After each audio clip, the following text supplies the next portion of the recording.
ভাই আমার মনে হয় না আমি বেশি সময় আর আপনাদের সাথে থাকতে পারবো, আমার গলা বন্ধ হয়ে আসতেছে, অসুস্থ মানুষ আমি, পারবো না, হয়তো দুই একটা দিয়ে শেষ করি। ভাইরা আমার, প্রথম প্রশ্ন হলো, কোনো অর্থের বিনিময়ে চাকরি নিলে সেই চাকরির বেতন হালাল হবে কি না? অর্থাৎ ঘুষের বিনিময়ে যদি চাকরি নেওয়া হয় তাহলে সেই চাকরির উপার্জন হালাল হবে কি না?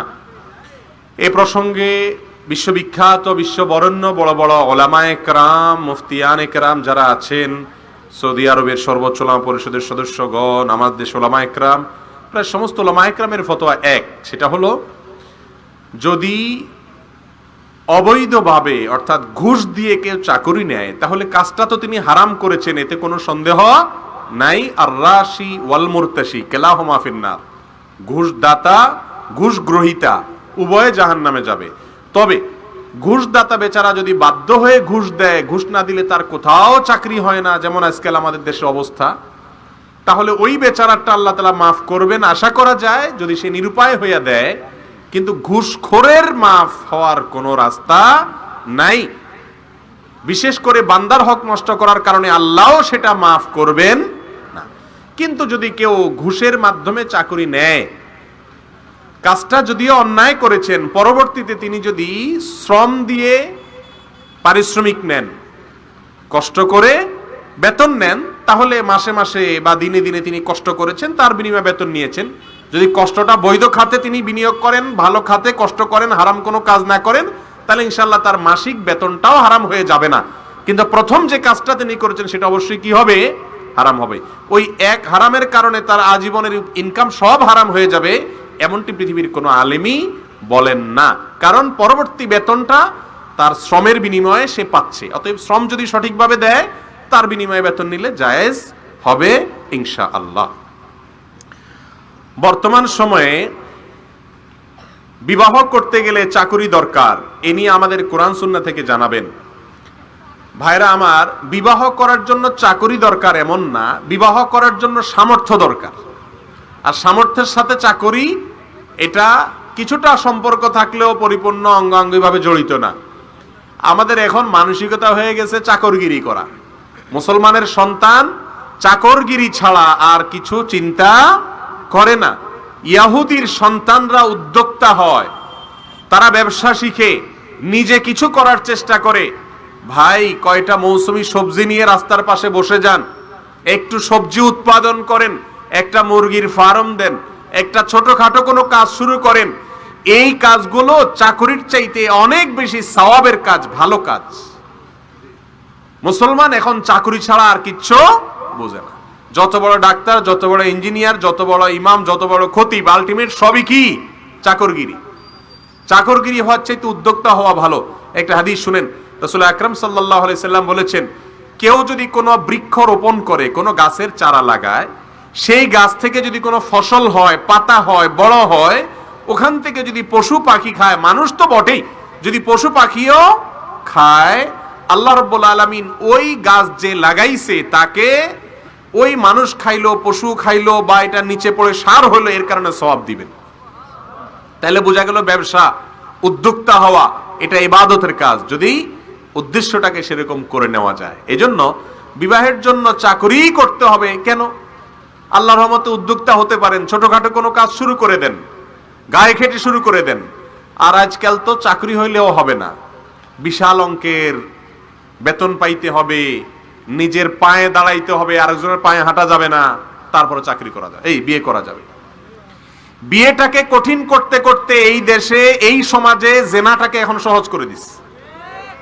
জেনা এখন সবচেয়ে সহজ। এদেশে জেনা এত সহজ করা হয়েছে যে জেনা করতে পয়সাও লাগে না, পায়ের উপরে দাঁড়াইতেও প্রয়োজন। পায়ের উপরে দাঁড়ানো ছাড়া জেনা করছে, ধরা পড়ছে, সমাজের কেউ বলে না যে বেটা নিজের পায়ে না দাঁড়ায় জেনা করছস কেন, ঠিক না ঠিক? কিন্তু নিজের পায়ে না দাঁড়ায়া বিয়ে করছস কেন, এটার জন্য ধরা আছে। যেই সমাজে বিবাহ কঠিন, সেই সমাজে জেনা সহজ।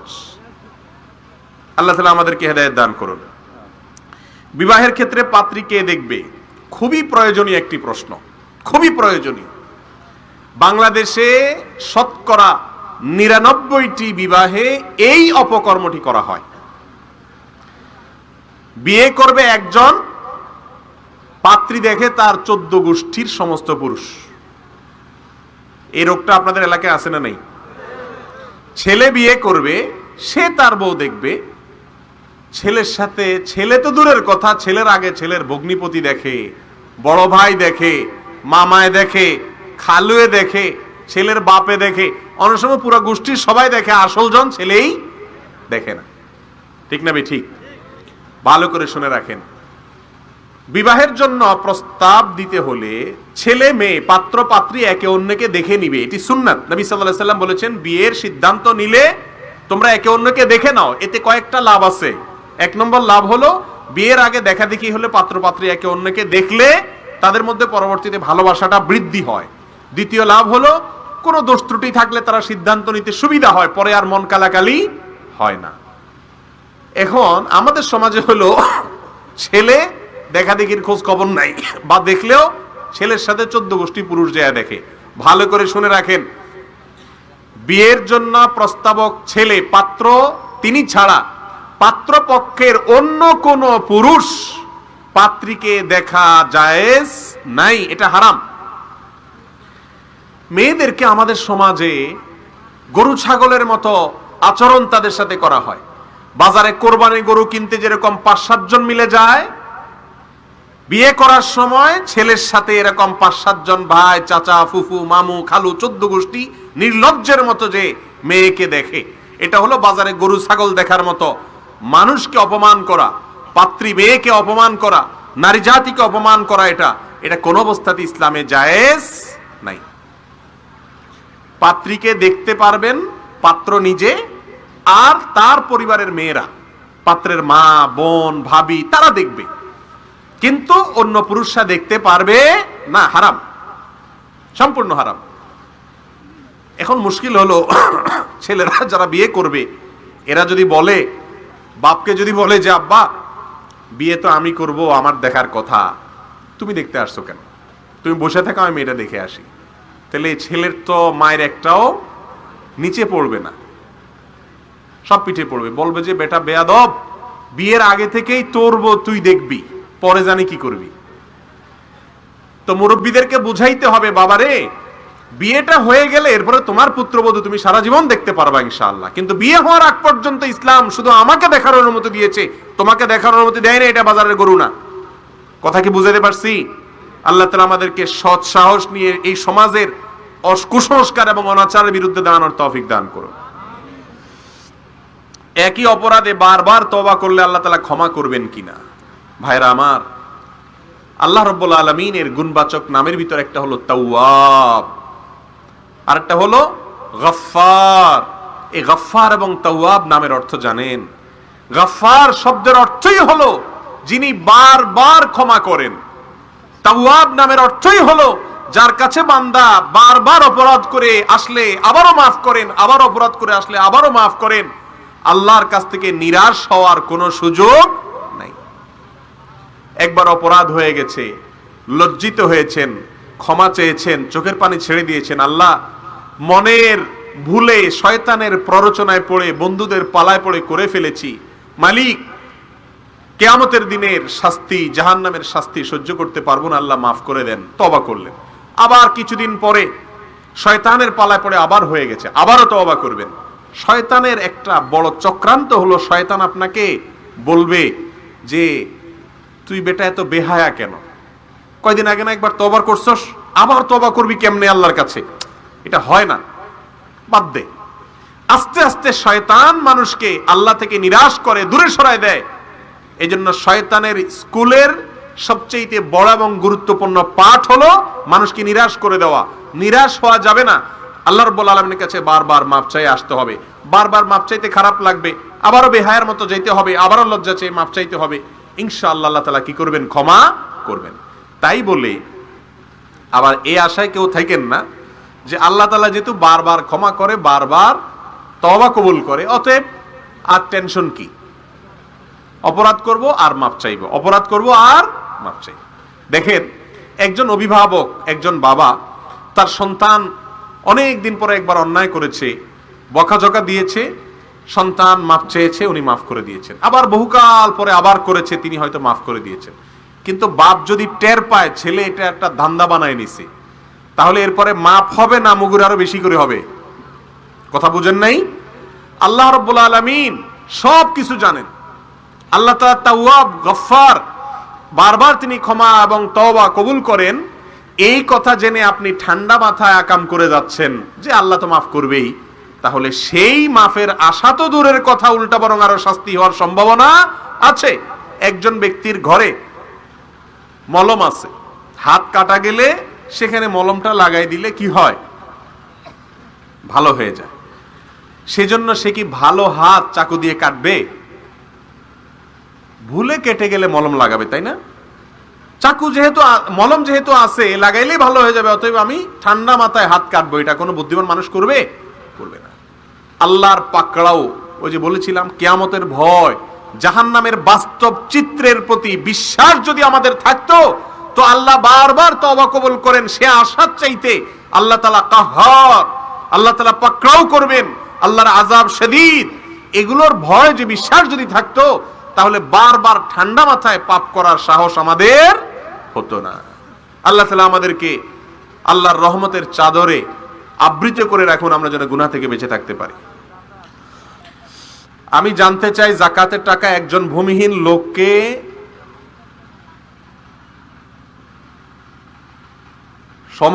সব টাকা একজনকে দেওয়া যাবে কিনা? ভূমিহীন লোক যার ঘর বাড়ি নেই, আপনি তাকে যদি অনেক যাকাতের টাকা দেন যাতে সে একটা ঘর বানায় থাকতে পারে, ইনশাআল্লাহ এটা অবশ্যই কি হবে? জায়েজ হবে। তার ঘরটর নাই, আপনার সব যাকাতের টাকা দিয়ে 20, 50, 1 লাখ টাকা দিয়ে তাকে একটা ঘর বানায় দিলেন, তাহলে এতে কোনো অসুবিধা ইনশাআল্লাহ নাই, বরং এটা করা উচিত।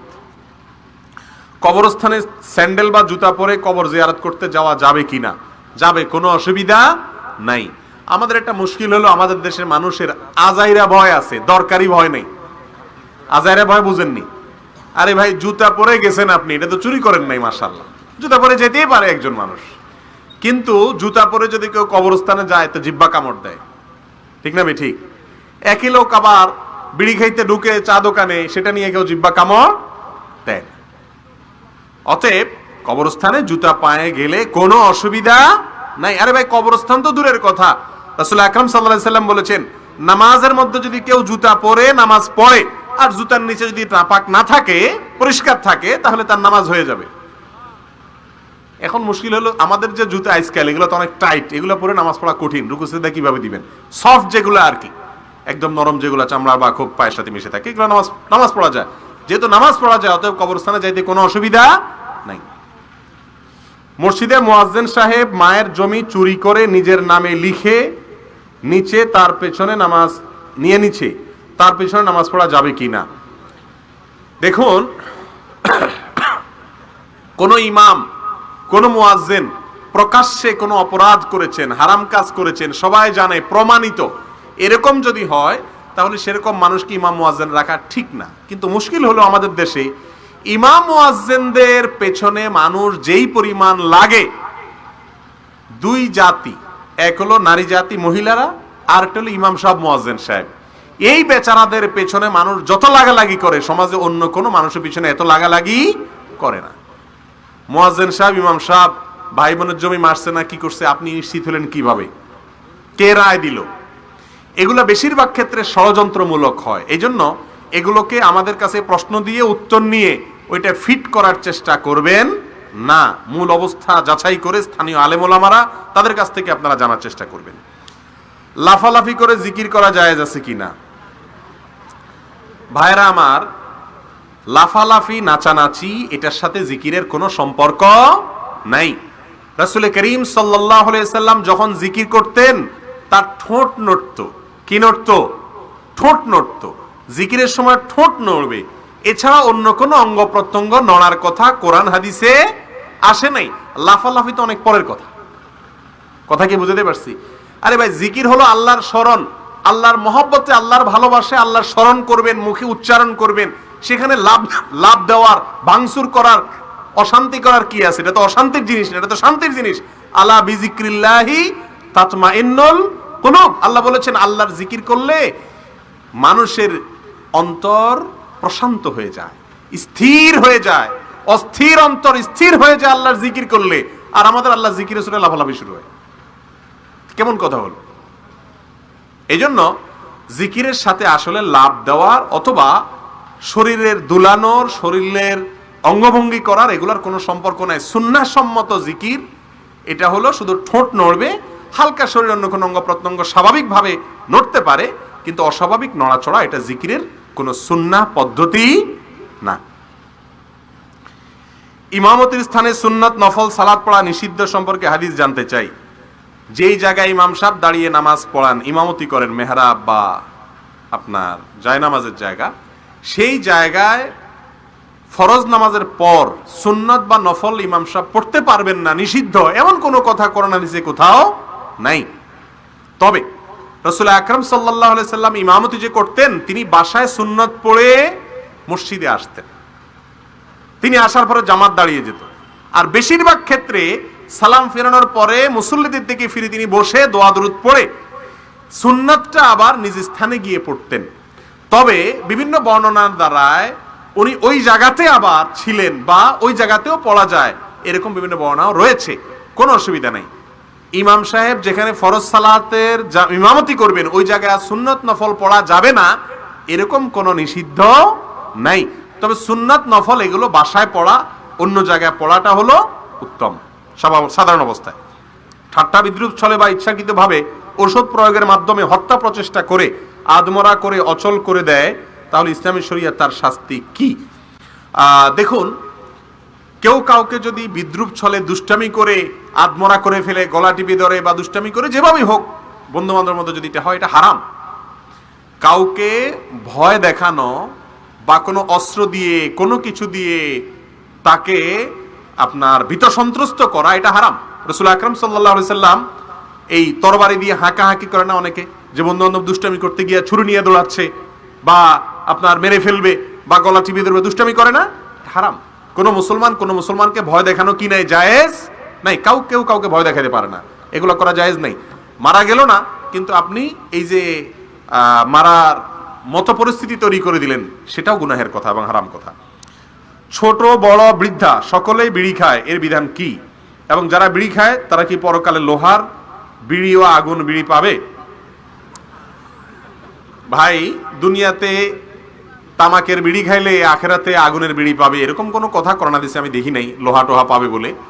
তবে যে ধূমপান মানুষের স্বাস্থ্যকে ধ্বংস করে দেয়, ক্ষতি করে দেয়, হারাম, এটা একজন মুসলমান যদি গ্রহণ করে, সেবন করে, পান করে, অবশ্যই জাহান্নামে তার শাস্তি হবে। কিন্তু শাস্তির ধরন হাদিসে বলা হয় নাই। কেন বলা হয় নাই? কারণ রাসূল সাল্লাল্লাহু আলাইহি সাল্লামের যুগে বিড়ি সিগারেট এগুলো তো ছিলই না। অতএব বিড়ি খাইলে অনুরূপ আপনার এটা হবে, এটা আসবে কোত্থেকে? আসতে হলে তো রাসূলের যুগে এটা থাকতে হবে। বিদায় শাস্তির ধরন কি হবে সেটা একমাত্র কে জানে? আল্লাহ তাআলা ভালো জানেন। তবে শাস্তি হবে এটুকু নিশ্চিত। জর্দা খাওয়া কি জায়েজ আছে? জর্দার মধ্যে তামাক থাকে, সাদা পাতা পানের সাথে, অথবা জর্দা যারা খান মুরব্বীরা, আপনাদের প্রতি শ্রদ্ধা রেখে বলছি, আপনাদের প্রতি ভালোবাসা রেখে বলছি, এটা স্বাস্থ্যের জন্য ভালো না খারাপ? আল্লাহ কোরআনে বলেছেন, ওয়ালা তুলকু বিআইদিকুম ইলা তাহলুকা, তোমরা নিজেদেরকে ধ্বংসের দিকে ঠেলে দিও না। ওয়ালা তাকতুলু আনফুসাকুম, তোমরা নিজেদেরকে শেষ করে দিও না। নিজের জন্য যেটা খেলে ক্ষতি হবে নিশ্চিত, সেটা খাওয়া ইসলামে জায়েজ নাই। বিষ খাওয়া ইসলামে জায়েজ না হারাম? কেন হারাম? কারণ বিষ খেলে লাভ হবে না, ক্ষতি হবে। অতএব তামাক, জর্দা, সাদা পাতা এগুলা বিষ। এগুলা কি? বিষ। এগুলা খাওয়া জায়েজ নাই। পানের সাথে শুধু যদি সুপারি, কেন সুপারিটাকেও ডাক্তাররা আজকাল বিষ বলে। এবং জর্দার ক্ষেত্রে তো আমাদের দেশে রেস্ট্রিকশন আসছে, আমি জানি যতটুকু, যে জর্দা বিক্রি করার ব্যাপারে রেস্ট্রিকশন আছে, বিধিনিষেধ আছে। হ্যাঁ, মিষ্টি জর্দা জাতীয় যেগুলো আছে, যে খাইলে একটু মুখে গ্রান হয়, কোনো তামাক টামাক নাই, এরকম কিছু থাকলে সেটা কি করতে পারেন? খেতে পারেন। পরিবারের পর্দার ব্যাপারে দয়া করে কিছু বলুন। পরিবারের পর্দা, এটা কি আলাদা কোনো পর্দা আছে নাকি? আবার পরিবারের পর্দা বলতে দরজার সামনে কাপড়ের পর্দাই তো নাকি? হ্যাঁ, পরিবার বলতে সম্মিলিত পরিবার। ভাইরা আমার, অনেক নামাজি কালামি মানুষ আছেন, নিজেরা দিনদার, আলেম ওলামাও আছেন, সব জায়গায় পর্দা করে মাশাআল্লাহ, মহিলা বাহিরে বোরকা পরে চলে, কিন্তু বাসায় দেবরের সাথে দেখা দেয়, আছে না নেই? ভগ্নিপতি শালিকার সাথে দেখা দেয়।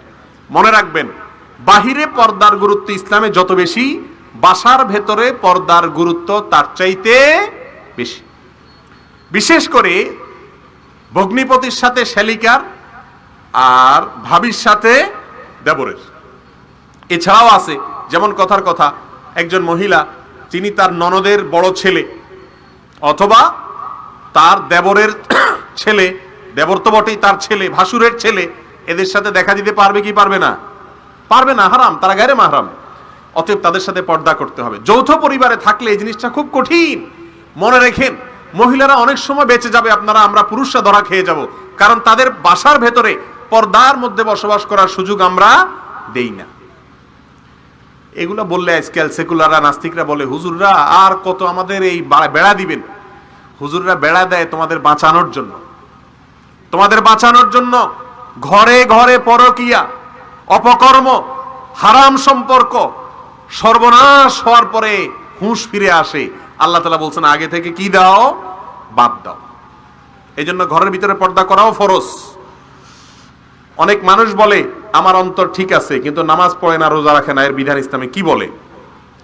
নামাজ পড়ে না কিন্তু কি ঠিক আছে? অন্তর ঠিক আছে। এটা হলো ব্রাশও করে না, মেসওয়াকও করে না, কিন্তু মুখ পরিষ্কার আছে। এই কথা যেরকম নামাজ না পড়লে কি হয়েছে, অন্তর ঠিক আছে, এই কথাও একই রকম। তোমার অন্তর ঠিক আছে না বাঁকা আছে, এটা প্রমাণ হলো নামাজ। এটার না প্রমাণ হলো কি? সালাত। যে ব্যক্তি সালাত আদায় করে তার অন্তর আল্লাহর দিকে আছে, বোঝা যাবে। আর যে সালাত আদায় করে না, বুঝতে হবে তার অন্তর বাঁকা আছে। তুমি দাবি করলেই তো হবে না। সালাত এটা যে আদায় করে না, সে নিজেকে ইমানদার মুসলমান হিসাবে দাবি করার নৈতিক কোনো অধিকার রাখে না। বাংলাদেশের মুসলমানরা মনে করে নামাজ না পড়লে কি হয়েছে, ইমান আছে। ভাইরা আমার, খলিফাতুল মুসলিমিন ওমর রাদিয়াল্লাহু তাআলা বলেছেন, লা হাজ্জা ফিল ইসলাম লিমান তারাকাস সালাহ। যে ব্যক্তি নামাজ ত্যাগ করে, ইসলামে তার কোনো অংশ নাই, হিস্সা নাই, নাম নেয়ার কোনো অধিকার নাই তার। মুসলমান নামাজ না পড়ে আবার কই ইমান আছে? কোনো অবস্থায় সুযোগ নেই। আল্লাহ তাআলা হেফাজত করুন। সংসার ও সামাজিক জীবনে মহিলাদেরকে পাগল করে ফেলেছে স্টার জলসা ও জি বাংলা, এ সম্পর্কে কিছু বলবেন? মহিলাদেরকে স্টার জলসা, জি বাংলা নষ্ট করছে। আপনাদেরকে কিসে নষ্ট করছে? মোবাইলে, ফেসবুক আর ইউটিউবে নষ্ট করছে। ঠিক না বে ঠিক? আমরা সবাই ভাগে যোগে জাহান্নামে যাওয়ার চেষ্টা করি। শয়তান সবাইকে একটা করে আইটেম দিছে, সবাইকে একটা করে কি দিছে? আইটেম দিছে। যাদের মোবাইল নাই, নেট নাই, নেটের কানেকশন নাই বাসায়, তাদেরকে স্টার জলসা দিছে, মহিলাদেরকে তোমরা বসে বসে জাহান্নামে যাও। আর যুবকদেরকে শয়তান আইটেম দিছে, তোমরা ফেসবুক, ইউটিউব, মোবাইলে নিয়ে গুতাগাতি করো, সময় নষ্ট করো, তোমরা এইভাবে জাহান্নামে যাও। আর মুরব্বীরা বেশিরভাগ, তারা ফেসবুক, ইউটিউব অনেকেই বুঝে না, আর স্টার জলসাও বাসা বাড়িতে বসে বসে বেশি সময় দেখে জমে না। তাদেরকে শয়তান একটা আইটেম দিছে, চায়ের দোকান। কি দিছে আইটেম? চায়ের দোকান। যে তোমরা সবাই মুরব্বীরা বসো, সেখানে বসে টক শো করো। এমন এক টক শো, যেই টক শো 24 আওয়ার্স প্রায় চলে, রাতের কয়েক ঘন্টা বাদ দিয়ে সারাদিন রাত টক শো চলে। অন্যান্য টিভি চ্যানেলে টক শোতে বুদ্ধিজীবী আসে, বুদ্ধিজীবী যায়, অনুষ্ঠান একটা আসে আরেকটা যায়, কিন্তু চায়ের দোকানের টক শো মাগার সকাল থেকে রাত পর্যন্ত চলতে থাকে। একের পরে গেস্ট পাল্টায়, উপস্থাপক পাল্টায়, কিন্তু টক শো শেষ হয় না।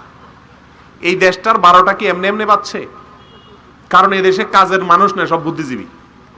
সবাই বসে বসে চায়ের দোকানে কি দেয়, কে কি করলো, কে কি না করলো, গীবত, শেকায়েত। ডক্টর খন্দকার আব্দুল্লাহ জাহাঙ্গীর রহমাতুল্লাহ একটা কথা বলতেন যে সারা জীবন ভর চায়ের দোকানে আড্ডা মেরে মেরে, চার কাপে চুমুক দিতে দিতে দুনিয়ার গল্প স্বল্প চা দোকানে করছেন মুরব্বীরা, বুড়ারা, চাচারা। ভালো করে শুনে রাখেন, ওই ঘন্টাকে ঘন্টার আড্ডার চাইতে বাসায় চাচির সাথে বসে একটু খুনসুটি করেন, একটু মজা করিয়েন, একটু হাসি তামাশা করিয়েন, আল্লাহর কাছে ওর জন্য আপনার আমল নামে একটা সওয়াব লেখা হবে। আর এত টকশো করছেন, অনেক সওয়াব পেয়ে গেছেন, কিয়ামতের ময়দানে যায় দেখবেন গুনাহের পাহাড় নিয়ে উঠছেন ওই চা দোকানে বসে বসে গীবত শিকায়েত করার কারণে। ঠিক না ঠিক?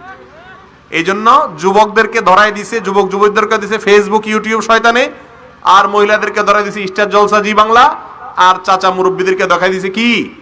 চা দোকানের উন্মুক্ত টকশো। আল্লাহ তাআলা আমাদের সবাইকে শয়তানের ফাঁদগুলোকে নাশাত করে জান্নাতে যাওয়ার তৌফিক দান করুন। রাসূলুল্লাহ সাল্লাল্লাহু আলাইহি ওয়াসাল্লাম মাটির তৈরি নাকি নূরের তৈরি? ভাই, রাসূলুল্লাহ সাল্লাল্লাহু আলাইহি ওয়াসাল্লাম মাটির তৈরি নাকি নূরের তৈরি প্রশ্ন দেখলে আমার এত কষ্ট লাগে। এ ভাই, আল্লাহ তাআলা তার রাসূলকে নূর দিয়া বানাইছে না মাটি দিয়া বানাইছে না কি তামা দিয়া বানাইছে, আপনার দরকার কি? এটা কোনো প্রশ্ন হলো? রাসূলকে আল্লাহ তাআলা কি দিয়া বানাইছে এটা আমার জানার দরকারটা কি? আমার দরকার হলো রাসূল কি করতে বলেছেন, কি করতে নিষেধ করেছেন, এটা আমার জানা দরকার, ঠিক না ভাই? ঠিক। অতএব রাসূল আকরাম সাল্লাল্লাহু আলাইহি সাল্লামকে আল্লাহ তাআলা কি দিয়া বানাইছেন এই প্রশ্ন আমাদের জন্য কোনো প্রয়োজনীয় প্রশ্ন না। ও ভাই, আদার ব্যাপারে জাহাজের খবর নেওয়ার কোনো দরকার আছে? কথা বলেন, আদার ব্যাপারে জাহাজের খবর নেওয়ার দরকার আছে? আরে ভাই, জাহাজের খবর নিবেন নাবিকে, আপনি আদার ব্যাপারে আপনার জাহাজের খবর দরকারটা কি? আল্লাহ তাআলা তার রাসূলকে কি দিয়ে বানাইছে এটা কোনো প্রশ্ন হলো? সারা বাংলাদেশের ঘরে ঘরে এটা নিয়ে ঝগড়া, শয়তান আমাদেরকে ফাওকামে লাগিয়ে দিয়েছে। আরে ভাই, এই প্রশ্ন করেন রাসূল আকরাম সাল্লাল্লাহু আলাইহি সাল্লাম কি করেছেন, কি বলেছেন, কোন পথে যেতে বলেছেন, কোন পথে যেতে নিষেধ করেছেন, এটা হলো প্রশ্ন, ঠিক না ভাই? ঠিক। কোরআন হাদিসে কোথাও আল্লাহ তাআলা এভাবে আলাদা করে বলেন নাই যে আমার রাসূলকে আমি এই জিনিস দিয়ে বানাইছি। একটা জাল হাদিসে আছে নূরের তৈরি, কথা বুঝে আসছে? তবে হ্যাঁ, রাসূল সাল্লাল্লাহু আলাইহি সাল্লাম মানুষ ছিলেন। তিনি কি ছিলেন? কোরআনে কারিমে অসংখ্য আয়াতে আল্লাহ বলেছেন, বহু আয়াতে, কুল ইন্নামা আনা বাশারুম মিসলুকুম, আমি তোমাদের মতো একজন মানুষ, তবে পার্থক্য হলো ইউহা ইলাইয়া, আমার কাছে ওহী আসে, তোমাদের কাছে ওহী আসে না, এই হলো পার্থক্য। তাহলে রাসূল আকরাম সাল্লাল্লাহু আলাইহি সাল্লাম মানুষ ছিলেন তৈরি। এখন আমাদের দেশে কিছু ভাইরা আছেন যাদের মনে অনেক ব্যথা যে কিছু মৌলবী গজাইছে আজকাল, এই বেটারা বলে রাসূল মাটির তৈরি। এটা কথা হলো? মাটি মাটি একটা জিনিস, রাসূলকে মাটির তৈরি বলে রাসূল অপমান হয় না? এই জন্য ওনারা মহব্বত করে বলে রাসূল হলেন নূর, নূর মানে লাইট, আলোর তৈরি। তো আলো আর মাটি দুটো কি এক? ওনারা রাসূলকে মহব্বত করে বলেন রাসূল কিসের তৈরি? আলোর তৈরি, নূরের তৈরি। আমরা তাদেরকে বলতে চাই, আদম আলাইহিস সালাম কি মাটির তৈরি ছিলেন না নূরের তৈরি? মাটির তৈরি। কোনো সন্দেহ আছে? কোরআনে আছে না আল্লাহ আদমকে মাটি দিয়ে তৈরি করছেন? আর ফেরেশতারা কিসের তৈরি? নূরের তৈরি। ফেরেশতারা সিজদা করছেন কাকে? মাটির তৈরি আদমকে। যদি মাটির তৈরি হলে তার মান কম হইতো, তাহলে আল্লাহ তাআলা নূরের তৈরিওয়ালাকে দিয়ে মাটির তৈরিওয়ালাকে কি করাইতেন না? সিজদা করাইতেন না। বোঝা গেল মাটি বা নূর কোনোটারই দাম নাই, আল্লাহ যার ইজ্জত দিবেন তারই কি দাম। অতএব রাসূল আকরাম সাল্লাল্লাহু আলাইহি সাল্লামকে নূরের তৈরি বললে উনি সিজদা দেনেওয়ালা ফেরেশতাদের কাতারে যাবেন, সিজদা পানেওয়ালা আদমের কাতারে থাকবেন না। অতএব এগুলো নিয়ে মর্যাদার কোনো বাড়া কমা এটার সাথে সম্পর্ক না। মর্যাদা আল্লাহ যাকে দিবেন তারই মর্যাদা বাড়বে। যেমন আদমকে আল্লাহ মর্যাদা দিয়েছেন, ফেরেশতাদেরকে বলছেন সিজদা করার জন্য। কোরআনের কিছু কিছু তরজমায় আল্লাহর ক্ষেত্রে আমি ব্যবহার না করে আমরা কেন ব্যবহার করা হয়েছে। ভাইরা আমার, আরবিতে সম্মানসূচকভাবে অনেক সময় বহু বচন ব্যবহার করা হয়। একজনকে বোঝাতে গিয়ে বহু বচন, অথবা মানে নিজেকে অথবা অন্যকে সম্বোধন করতে গিয়ে বহু বচন ব্যবহার করা হয় সম্মানসূচকভাবে। এটা আরবির একটা রীতি, সেই হিসাবে বলা হয়েছে। আল্লাহ রাব্বুল আলামিন কোরআনে কারীমে অনেক জায়গায় বলেছেন আমরা সৃষ্টি করেছি।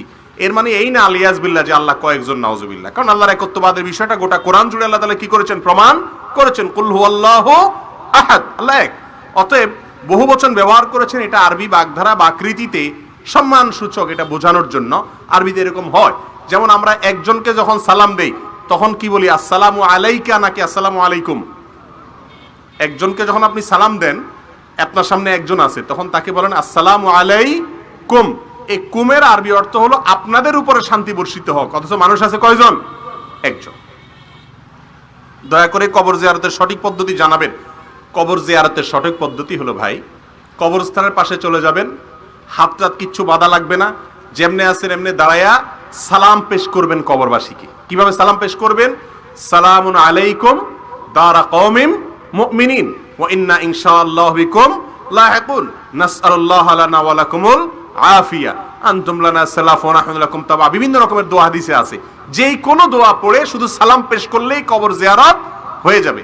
আমাদের দেশে কবর জিয়ারতের পদ্ধতিতে বলা হয় সূরা ফাতিহা একবার, সূরা ইখলাস 3 বার, আল্লাহকুমুত তাকাসুর একবার, অমুক সূরা এতবার। কিছু গদবাদা নিয়ম আছে না, এগুলো কোরআন হাদিসের কোথাও শেখানো হয় নাই। এক সময় আমাদের দেশে টাকা দিয়ে কবর জিয়ারত করানো হইতো, এখন হয় কিনা আমি জানি না। এখনো হয়? তো এইসব সিস্টেম হয়তো এই জন্য বানানো হয়েছে যাতে করে এটা সিন্ডিকেটের মধ্যে থাকে, যে সে যেন করতে না পারে। অথচ কবর জিয়ারতটা যে কেউ করতে পারে। সালাম পেশ করলে কি হয়ে যায়? কবর জিয়ারত। জিয়ারত মানে সাক্ষাৎ। জিয়ারত শব্দের অর্থ কি? কবরে যাওয়া, কবরবাসীর সাথে দেখা করা, সালাম দেওয়া, শান্তির দোয়া করা, আর শিক্ষা নিয়ে আসা যে উনি চলে গেছেন, আমাকেও এই জায়গাতে আসতে হবে। এটাই হলো কবর জিয়ারতের মূল উদ্দেশ্য। আমরা কবর জিয়ারত কেন করি? আমাদের দেশের প্রায় সব মানুষ মনে করে কবর জিয়ারত করতে হয় কবরবাসীর জন্য কিছু দেওয়ার জন্য। এটা ভুল। কবর জিয়ারত করবেন আপনার নিজের স্বার্থে। নবী সাল্লাল্লাহু আলাইহি ওয়াসাল্লাম বলেছেন, কুনতু নাহাইতুকুম আন জিয়ারাতিল কুবুর ফাজুরুহাল আন ফাইন্নাহা তুযাক্কিরুকুমুল আখিরা। তো আমি তোমাদেরকে একসময় কবর জিয়ারত করতে নিষেধ করছিলাম, এখন তোমরা কবর জিয়ারত করিও, কারণ কবর জিয়ারত করলে আখিরাতের কথা স্মরণ হয়। তাহলে কবর জিয়ারত যে করবে তার নিজের লাভে যাবে, পাশাপাশি মুর্দার জন্য দোয়া করবে, কিন্তু দোয়াটা মূল উদ্দেশ্য না। এখন আমরা জিয়ারত করে আসি, আখিরাতের কথা স্মরণ করতে কি হবে? পয়সা নিয়ে যে জিয়ারত করে ওর তো পয়সা কথা স্মরণ হবে, ঠিক না ঠিক? ফজরের ফরজ সালাত শুরু হয়ে গেছে, ফরজ ধরবো নাকি সুন্নত পড়বো? ফরজ ধরবেন। কি করবেন? ফরজ জামাত ধরবেন। ইযা উকিমাতিস সালাহ ফালা সালাতা ইল্লাল মাকতুবা। নবী সাল্লাল্লাহু আলাইহি ওয়াসাল্লাম বলেছেন, যখন সালাতের ফরজ নামাজের একামত শুরু হয় তখন ফরজ ছাড়া আর কোনো নামাজ পড়া যাবে না। শুধু ফজরের নামাজের ক্ষেত্রে এক্সেপশন হওয়ার ব্যাপারে কোন কোন সাহাবী, কোন কোন সালাফ থেকে বর্ণনা পাওয়া যায়, কিন্তু এক্ষেত্রে নিরাপদ হলো সরাসরি জামাতে শামিল হওয়া, পরে আপনি সুন্নত পড়ে দিবেন। কথা কি বুঝতে পারছি? মহিলারা কোরআন পড়ার সময় অন্য কেউ শুনতে পেলে গুনাহ হবে কিনা? মহিলাদের কোরআন তেলাওয়াত অন্য কোনো পুরুষকে শোনানো জায়েজ নাই। আজকাল নেক্সট সুরতে ধোকা বাইর হইছে, এই যে ইয়াং কতগুলা মেয়ে বাইর হইছে, নাম আমি আর বললাম না, না জানা মানুষ আবার যে ইউটিউবে সার্চ দিবেন। এসব মেয়েদের সুন্দর সুন্দর কণ্ঠের তেলাওয়াত, ইয়াং মেয়েদের তেলাওয়াত ইউটিউব, ফেসবুক বোঝাই রয়ে গেছে। এবং তেলাওয়াত যে সুন্দর, তাদের শুদ্ধ, সেটা নিয়ে সন্দেহ নাই, কিন্তু কোরআন তেলাওয়াত করার সময় সুর কি কর্কশ রাখতে হয় না মিষ্টি রাখতে হয়? কথা বলেন। কোরআন তেলাওয়াতের সময় মিষ্টি সুরে তেলাওয়াত করা সুন্নত না কর্কশ সুরে? মিষ্টি সুরে। যায়িনুল কোরআন বিআসওয়াতিকুম, তোমরা কোরআন তেলাওয়াতের সময় সুন্দর কণ্ঠ দিয়ে তেলাওয়াত করিও। লাইসা মিন্না মান লাম ইয়াতাগান্না বিল কোরআন, কোরআন যে সুন্দর করে পড়ে সে আমার উম্মত না। যাই হোক, এরকম বহুত রিওয়ায়াত আছে, মৌলিকভাবে মর্ম সহিহ এনে কোনো সন্দেহ নাই যে কোরআন তেলাওয়াতের সময় সুন্দর কণ্ঠে তেলাওয়াত করতে হয়। এখন কোনো মেয়ে মানুষ, ইয়াং হোক বয়স্ক হোক, কোনো যদি কোরআন তেলাওয়াত করে, এটা ইউটিউবে ফেসবুকে ছাড়ে বা এমনি অফলাইনে তেলাওয়াত করে, তাহলে সুর দিয়ে তো পড়তে হবে। আর এমনি মহিলারা তো কোরআন তেলাওয়াতে অটোমেটিক একটা মেয়েলি সুর দেয়, গ্রামাঞ্চলে একটু বেশি, শহরেও আছে। তো সুর দিয়ে তেলাওয়াত করলে ওইটা পুরুষ শুনবে, শোনার পরে তার মনের ভিতরে বাজে চিন্তা আসার সম্ভাবনা আছে না নেই? আল্লাহ কোরআনে বলেছেন, তোমরা যদি কোমল কণ্ঠে, হে নারীরা, তোমরা যদি পুরুষদের সাথে অতিরিক্ত কোমল কণ্ঠে কথা বলো, তাহলে যাদের অন্তরে রোগ আছে এদের অন্তরে বক্রতা আসবে, তোমাদেরকে নিয়ে বাজে চিন্তা করবে। আজকাল এসব কথা বললে আমাদের মা বোনরা বুঝেন না। তথাকথিত নারীবাদীরা উল্টা বলে যে হুজুররা মেয়েদেরকে কি পাইছে যে একটু সুন্দর করে তেলাওয়াত করতে পারবে না, বা ইসলাম তো নিষেধ করে না, তোমার তেলাওয়াত তুমি করো, আরেকজনকে শুনাইও না। যেই লোকগুলো তোমাকে বলতেছে না এটা নারী স্বাধীনতা বিরোধী, এগুলা সবগুলা শিয়াল। শিয়াল সব সময় মুরগির স্বাধীনতা চায়, এরা শিয়াল, এদের থেকে সাবধান থাকতে হবে।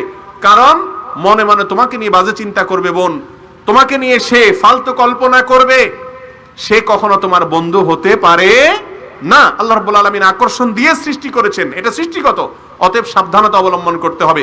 ইসলাম যৌনতাকে কন্ট্রোল করতে বলে, এটা বাই বর্ন সৃষ্টিগতভাবে প্রমোটেড, অতএব যৌনতাকে নতুন করে উস্কাতে হয় না, ওটাকে কন্ট্রোল করতে হয়। আল্লাহ তাআলা আমাদেরকে বুঝার তৌফিক দান করুন। মহিলাদের ইজতেমা এবং তালিম ইসলামে কতটুকু গ্রহণযোগ্য? মহিলা ইজতেমা নিয়ে গত বছর এখানেই বলেছিলাম কথা, আলহামদুলিল্লাহ। এবছর আবার একই প্রশ্ন করেছেন। মহিলাদের নিজেদের পর্দার সাথে থেকে মহিলা তালিম যেটাকে আমরা বলি, এটা জায়েজ আছে বহু শর্ত সাপেক্ষে। আজকাল মহিলা তালিমের নামে যা হচ্ছে, কিছু কিছু সহি এবং শুদ্ধ পদ্ধতিতে থাকলেও বেশিরভাগ মহিলা তালিমের নামে যা হচ্ছে এগুলো ভয়াবহ, বিভ্রান্তিকর, এগুলো ইসলামের কোনো সঠিক কাজ না। বেশিরভাগ, সবগুলোকে বলি নেই। যদি কোনো বাসায় আশেপাশের মহিলারা একত্রিত হয়, আম্মা জান আয়েশা রাদিয়াল্লাহু তাআলা আনহার বাসায় অন্য মেয়েরা এসেছেন আশপাশ থেকে, তারা দিন শিখেছেন। এজন্য কোনো এক বাসায় যদি মহিলারা একত্রিত হন, কোরআন হাদিস থেকে যদি একজন অন্যজনকে শিখায়, যদি কোনো মহিলা কোরআন হাদিস জানে, তিনি যদি ওইটা শিখায় এবং পর্দার কোনো বিধান লঙ্ঘন না করে, তাহলে সেই মহিলার তালিম অবশ্যই জায়েজ আছে। কোরআনে কারীমে আল্লাহ বলেছেন, আল মুমিনুন ওয়াল মুমিনাত বাদুহুম আউলিয়াউ বাদ ইয়ামুরুনা বিল মারুফ ওয়া ইয়ানহাউনা আনিল মুনকার। মুসলিম নারী এবং পুরুষ, ইমানদার নারী পুরুষ একে অন্যের পরিপূরক, তারা উভয়ে মিলে সৎ কাজের আদেশ দিবে, অসৎ কাজের বাধা প্রদান করবে। অতএব শুধুমাত্র সৎ কাজের আদেশ পুরুষরা দিবে তা না, মহিলারাও দিবে। কিন্তু তাই বলে পুরুষ মাহফিল শুরু হয়েছে, আজকাল মহিলা মাহফিলও শুরু হয়েছে, মাইক লাগায়া সুন্দর কণ্ঠের তেলাওয়াত। ওর মাহফিলের ওয়াজ শুনে আল্লাহর পথে আসবে না জেনার দিকে যাবে আরো।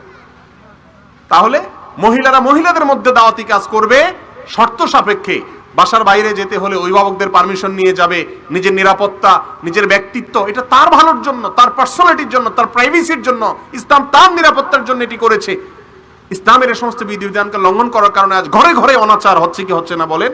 অঘটন ঘটার পরে, সর্বনাশ হওয়ার পরে এবারে হায় আফসুস করে। এই জন্য মহিলা তালিম জায়েজ আছে। এক, যিনি তালিম করবেন তিনি নিজে কোরআন হাদিস জানতে হবে, আন্দাজে কথা বলা যাবে না। আমাদের মহিলাদের মধ্যে, পুরুষদের মধ্যে এরকম অনেক, মহিলাদের মধ্যে অনেক সময় বেশি থাকে গ্রামাঞ্চলে যে হাদিসুন নেসা, হাদিসুল বুখারী, হাদিসুল মুসলিম, হাদিসুল তিরমিজি বা হাদিসুল রাসূল আপনারা জানেন, আর একটা হলো হাদিসুন নেসা, মহিলাদের হাদিস।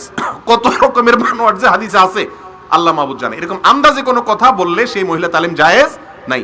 নাম্বার 2, মাইক লাগায়া দূর দূরান্ত পর্যন্ত ওয়াজ মাহফিল করা জায়েজ নাই। সোশ্যাল মিডিয়াতে, ইউটিউবে, ফেসবুকে এগুলো ছাড়া জায়েজ নাই, ওপেন প্ল্যাটফর্মে। নাম্বার 4, পর্দার সাথে থেকে করতে পারবে, অভিভাবকের অনুমতি ছাড়া। সংসার, অনেক মহিলারা মহিলা তালিমে এমন মজা পাইছে, স্বামী, সংসার, ছেলে মেয়ে সব ছেড়ে দিয়ে রাস্তা রাস্তা সারাদিন ঘুরে, ওইটা একটা নেশা, সেটা কিন্তু জায়েজ নাই। আবার অনেকে আছে বিভিন্ন জেলা জেলা চলে যায়, বলে কি শয়তান এত সুন্দর যুক্তি দিছে, বলে যে আমার অসুখ হলে স্বামী যদি ডাক্তারের কাছে না নেয় আমার কি যাওয়া লাগবে না? তাহলে আমার ইমানের রোগ হয়েছে, এখন স্বামী না নিলে কি হয়েছে, আমি এই নাটোর জেলা ছেড়ে আমি বরিশাল জেলা চলে যাবো দিন শিখতে। এটা হলো নেক্সুরাতে ধোঁকা। এটা হলো নেক্সুরাতে। রাসূল আকরাম সাল্লাল্লাহু আলাইহি ওয়াসাল্লাম বলেছেন, লা তুসাফিল মারআতু ইল্লাযী মাহরামিন, কোন মহিলা হজের সফর পর্যন্ত করবে না মাহরাম পুরুষ ছাড়া। আর সে বরিশাল চলে যাচ্ছে কিসের জন্য? দিন শিখার জন্য। এরকম মহিলা তালিম কি নেই? জায়েজ নাই। কোন ব্যক্তি মারা গেলে তার স্ত্রীর নাকের অলংকার সহ যাবতীয় গহনা পরনে রাখা যাবে কিনা? স্বামী মারা গেলে স্ত্রী শোক পালন করতে হয় 4 মাস 10 দিন। কতদিন? 4 মাস 10 দিন, এটা কোরআনের নির্দেশ। এই 4 মাস 10 দিনের শোক পালনের অনেকগুলো কাজ করতে হয়। নাম্বার 1, যেই বাড়িতে নিজে বসবাস করে স্বামীর মৃত্যুর পরে 4 মাস 10 দিন সে বাড়ি থেকে দূরে কোথাও যাবে না। একান্ত বাধ্য হলে, ডাক্তার দেখানো লাগলে, বিশেষ কোনো অসুবিধা হলে যাবে, এছাড়া বাসা বাড়িতে অবস্থান করবে। একটা রুমে বসে থাকবে তা না, মানে নিজের বাড়িতে থাকবে। নাম্বার 2, অতিরিক্ত সাজগোজ করবে না, গহনা টনা থাকলে এগুলো খুলে রাখবে। নাম্বার 3, এই 4 মাস 10 দিন অন্যত্র বিবাহ বসবে না। এই কাজগুলো করে মোটামুটি শোক পালন করবে। আমাদের দেশে অনেকে মনে করে স্বামী মরে গেলে সাদা একটা কাপড় পরে থাকা লাগে, তাই না? এটা মন গড়া কথা। সাদা আর কালো বলে কোনো কথা নাই। সাজগোজ করবে না, স্বাভাবিক অবস্থায় থাকবে। প্রাপ্তবয়স্ক ছেলে মেয়ে পরিবারকে না জানিয়ে বিবাহ করতে পারবে কিনা দয়া করে বলবেন। প্রাপ্তবয়স্ক ছেলে মেয়ে পরিবারকে না জানা বিয়ে করবে কেন? ভাই, বিয়ে করা এটা তো ভালো কাজ।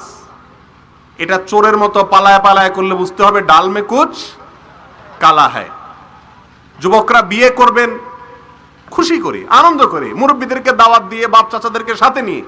ইটিস ফিটিস করে লুকায় চুরি করলে এটা নাম চুরি। এটা বিয়ে হয় কিভাবে? কথা বুঝেন নাই? ফতোয়া জিগাইতে আসছে। আরে ভাই, মানুষ চোরে না চুরি করে গোপনে গোপনে। আপনি বিয়ে করতেছেন মাশাআল্লাহ, তাহলে এটা গোপনে করার কি হলো? এটা প্রকাশ্যে করবেন, মুরব্বীদেরকে জানায় করবেন। আর মুরব্বীদেরকে অ্যাভয়েড করে নিজে নিজে সিদ্ধান্ত নিয়ে এই তলে তলে গোপনে গোপনে বিবাহ, এগুলো কল্যাণ বয়ে আনে না। যৌবনের ভ্রম, শয়তানে অনেক কিছু বুঝায়, এক সময় আফসোস করবেন, তখন কিন্তু আর কাজে আসবে না। বর্তমানে কোন কোন আলেম মসজিদে চেয়ার বা টুলে নামাজ পড়া যাবে না বলে মাসআলা দিচ্ছেন। আমি জানতে চাই, মসজিদে চেয়ার বা টুলে জামাতে নামাজ পড়া যাবে কিনা? চেয়ারে বসে নামাজ পড়া যাবে ওই ব্যক্তির জন্য যে ব্যক্তি দাঁড়ানোর ক্ষমতা নাই, দাঁড়াইতে পারে কিন্তু রুকু সিজদাতে পিঠ ভাঙার ক্ষমতা নাই।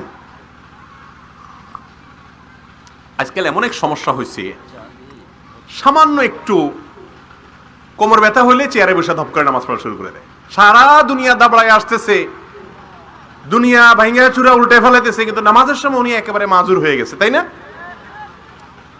মসজিদ নাকি কোন আরএফএল এর শোরুম, বুঝার কোনো উপায় নাই। অর্ধেক মসজিদ চেয়ার আর চেয়ার। আরে ভাই, 10 বছর আগে তো দেশে এত মাজা ব্যথার রোগী ছিল না, কোত্থেকে এত রোগী আসছে?